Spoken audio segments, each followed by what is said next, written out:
LDF സർക്കാരിന് എന്നേക്കുമായി അന്ത്യകൂദാശ നൽകുന്ന വകുപ്പായിരിക്കും ആരോഗ്യ വകുപ്പെന്ന് BJP മുൻ സംസ്ഥാന അധ്യക്ഷൻ കെ സുരേന്ദ്രൻ.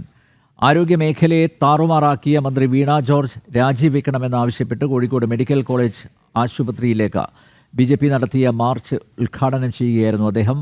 പണക്കാർ പോലും ഇപ്പോൾ സർക്കാർ ആശുപത്രിയെയാണ് ആശ്രയിക്കുന്നതെന്ന് പറഞ്ഞ മുഖ്യമന്ത്രി എന്തിനാണ് അമേരിക്കയിൽ ചികിത്സയ്ക്ക് പോയത് എന്നും സുരേന്ദ്രൻ ചോദിച്ചു. സർക്കാരിനെതിരെ അതിരൂക്ഷ വിമർശനമാണ് പ്രതിഷേധ മാർച്ചിൽ വരുന്നത്. ജീവൻ രക്ഷിക്കാൻ എന്ത് ചെയ്യണമെന്നറിയാതെ ജനങ്ങൾ നെട്ടോട്ടമോടുമ്പോഴാണ് സ്വന്തം കാര്യം നോക്കി മുഖ്യമന്ത്രി അമേരിക്കയിൽ പോയതെന്ന് സുരേന്ദ്രൻ വിമർശിച്ചു. ജനങ്ങൾക്ക് എന്തു സംഭവിച്ചാലും കുഴപ്പമില്ലെന്നും തന്റെ കാര്യം നടന്നാൽ മതിയെന്നും ഒരു ഭരണാധികാരി ചിന്തിക്കാൻ പാടില്ല. പിണറായി വിജയനും വീണ ജോർജിനും ചികിത്സ ലഭിക്കുന്നത് പോലെ സാധാരണക്കാർക്കും ചികിത്സ ലഭ്യമാകണം. ആരോഗ്യമേഖലയെ സമ്പൂർണ്ണമായി തകർത്തതിനാണ് ഈ സർക്കാരിന് ഒന്നാം സ്ഥാനം. മുഖ്യമന്ത്രി അമേരിക്കയിൽ പോകുമ്പോൾ എന്തിനാണ് ദുബായ് സന്ദർശിക്കുന്നതെന്നും സുരേന്ദ്രൻ ചോദിച്ചു.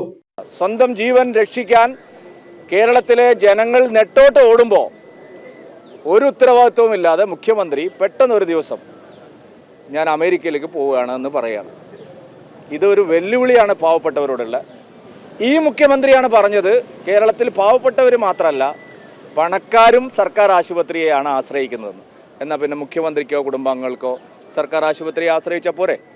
അപ്പോൾ പാവപ്പെട്ട ജനങ്ങളോട് ഒരു ഉപദേശം നൽകുകയും സ്വന്തം കാര്യം വരുമ്പോൾ തെമ്മാടികളുടെ രാജ്യത്തേക്ക് പോവുകയും ചെയ്യുന്നത് ഇരട്ടത്താപ്പാണ്, വലിയ ആശയപാപ്പരത്തമാണ്.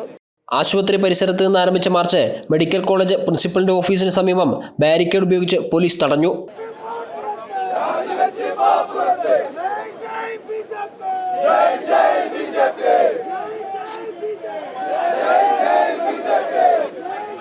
BJP സിറ്റി ജില്ലാ അധ്യക്ഷൻ പ്രകാശ് ബാബു, സംസ്ഥാന വൈസ് പ്രസിഡന്റ് P. രഘുനാഥ് തുടങ്ങിയവർ സംസാരിച്ചു.